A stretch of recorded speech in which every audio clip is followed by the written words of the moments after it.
тип данных деген тақырып өтейік. Деректердің типі ол бағана біздің айнымалыларымыздың типі деген сөз ғой. Мысалға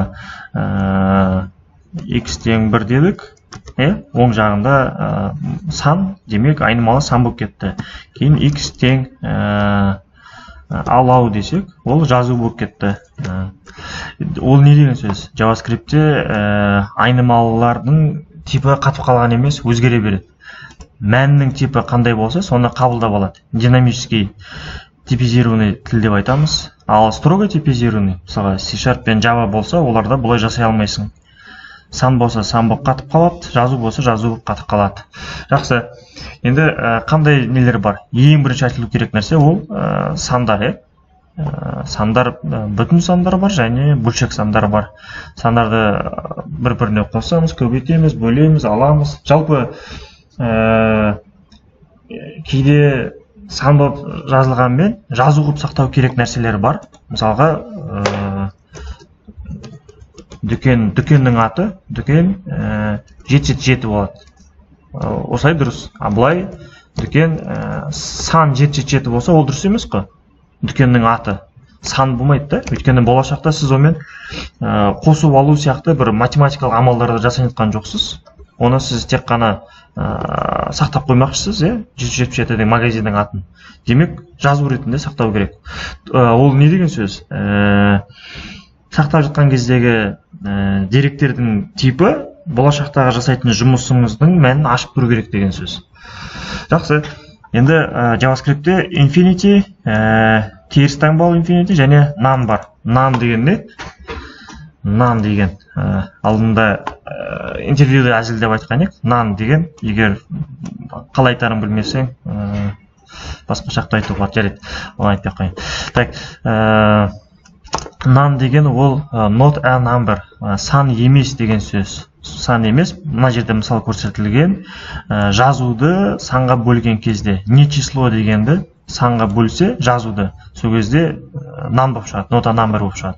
Ал егерде жазу, мысалға 8 дейге жазу, соны бөлсек 2-ге 4 болады. Ол не деген сөз? JavaScript мына оператор, бөлу операторын көрген кезде екі жағында санға айналдыруға тырысады. Жалпы JavaScript келген айнымалылардың барлығымен де жұмыс жасай беруге тырысады. Ол қатып қалған нәрсесі жоқ. Мысалға, мен математикалық оператор, демек, маған тек қана сан келсін деп тұрмайды да. Мысалға, true қосу 1, 2 болады. Өйткені true дегеніміз санға айналдырсаң 1-ге айналып кетеді. 1-ге айналып кетеді. Так, енді мына не число дегенде ол ешқандай да санға айналдыра алмады да. Сол себепті не болғанын түсінбей кеткесін none қыла салды да құтылды сөйтіп. В общем, адам шықпайды деген сияқты. Мынау сан емес, мынау not a number деп жіберді. Абайлау керек. Математическая операция безопасна дейді. Безопасна дейді, негізі опасно деп аудару керек та. Безопасно деп. Программированиеде дені дұрыс программирование ол бірдеңе қате шығып жатқан кезде құлау керек та. Құлап қалу керек. Құлап қалып, все тұра алмай қалу керек. Сосын оны қайттан көтеру керек. Не үшін құлап қалғанын зерттеу керек. Анау-мынау, в общем, солай ізін іздеп кету керек та. Ал JavaScript'те математическая операция безопасна дейді. Кез келген нәрсені көбейт, бөл, қос, өзің біл, ешқашан құлап қалмайын дейді да. Ешқандай мақтанатын нәрсе емес, қайта мұқият болу керек нәрсе. Бақытымызға орай қатты бір қиын нәрсе емес. Сәл осыны естеріңізде сақтаңыздар. Бұл өте жұмсақ тіл, өте жұмсақ болғаны, бұның артықшылығы біріншіден және кемшілігі. Мәселе қолдана білген ұстада. Егер сіздер жақсы қолдана білсеңіздер, бұл сіздерге енді рахат әкеледі. Құдай қаласа. Енді ең бірінші число number'ды өттік. Number'ден кейін begin. Begin деген ол да сол тура сол number. Бірақ number ол мынандай мәннен жоғары көбірек мән қабылдай алмайды екен. Сол үшін big int деген бөлек тағы да шығарылған тип. Оның ішіне үлкен сандарды тығып жіберсе болады. Ең соңына n-ді, кіші n-ді қосып қоясыздар. Болды, ол big int болып шыға келеді. Строка дегеніміз жазу. string, string деп айтайық. String JavaScriptте 3 түрлі құрылады. Екі тырнақша арқылы, немесе жалғыз тырнақша арқылы, немесе черточка былай шалқайған. Таппай қалсаңыздар йо, бірдің қасындағы йо. Бұл не интерполяция деп айтатын беді осындайды. Қазір мен мысалмен түсіндірейін. Мысалмен түсіндіретін болсақ, x тең қайттан шақырайық x-ті. X тең 10 дейік. Енді let str дей салайын. Тең x тең мәні деймді. Былай мына жерге x-ті қоя салам. Енді str шақырсам, x-тің мәні 10 деп тұр. Бұл не деген сөз? Егер де тырнақшаны, осындай тырнақшаны қолдансаңыздар, артқа қарай шалқайған тырнақшаны қолдансаңыздар, доллар, сосын едек жақшаны ашасыздар, едек жақшаны жабасыздар, және соның ортасына JavaScript код инструкцияны тығып жіберсеңіздер болады. Инструкцияны тығып жіберсе болады деген сөз, ол тек қана айнымалы емес, функция тығып жіберсе де болады. Бастысы инструкция болу керек та. Так. Енді соны бітсек те болады. Мысалға, 1 қосу 1 тең болады деймізді. Мына жерге 1 қосу 1 тең болады деймізді. Мына жерге 1 қосу 1 дей саламыз. Көрдіңіздер ме? Әуелі мыналардың барлығы орындалып алады. Нәтижесі шығады. Сөйтіп мына жерге қосып қояды да, сосын барып қабылдайды жазуға. Қабылдаған кезде мынандай жақшалар жоқ болып кетеді, бір жақша болып кетеді. Жақсы. Так. Булевый логический тип. Ақиқат немесе жалған, рас па өтірік па соны көрсететін нәрсе. Логический тип болашақта тағы да қайтып өтеміз. Логический тип өте қызық тип. JavaScriptте кез келген нәрсені логический типке аударып жіберсе болады, конверт жасаса болады.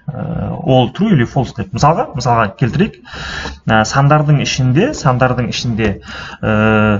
0 дегеніміз false. Не шығып кете береді?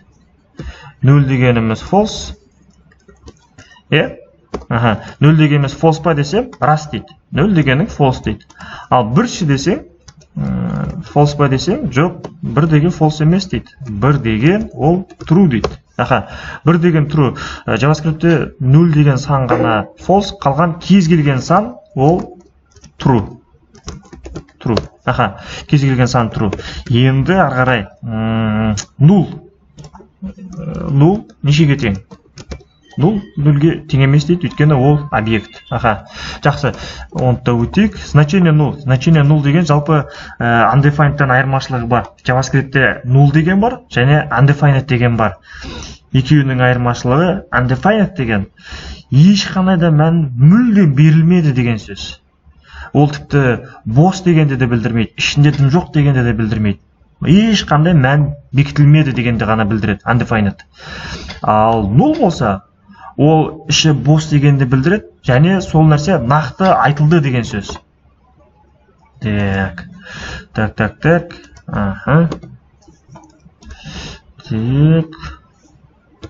Let x емес, x-ті қинап қойдым ғой бүгін. Let w дей салайын. W шақырсам, undefined шығып тұр.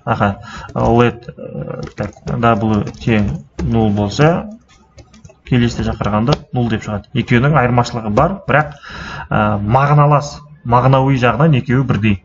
Екеуі де бос нәрсені білдіреді.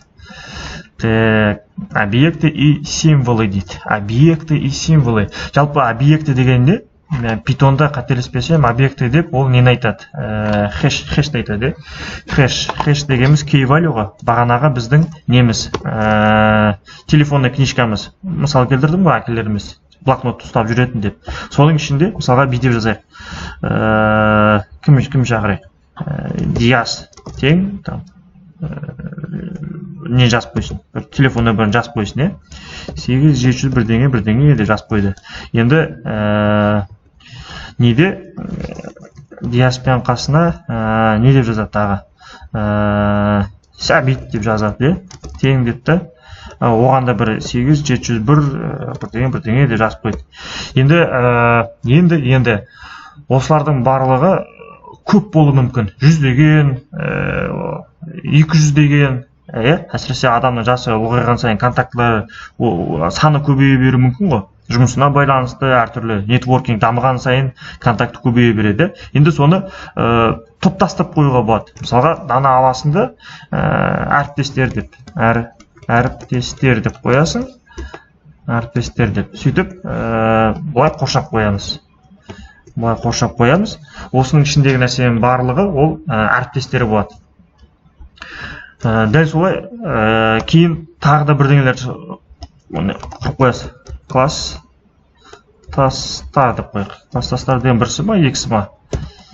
Осылай бола берсін, класстар деймізді. Оның да ішіне жазып қоямыз. Мысалға не деп жазамыз?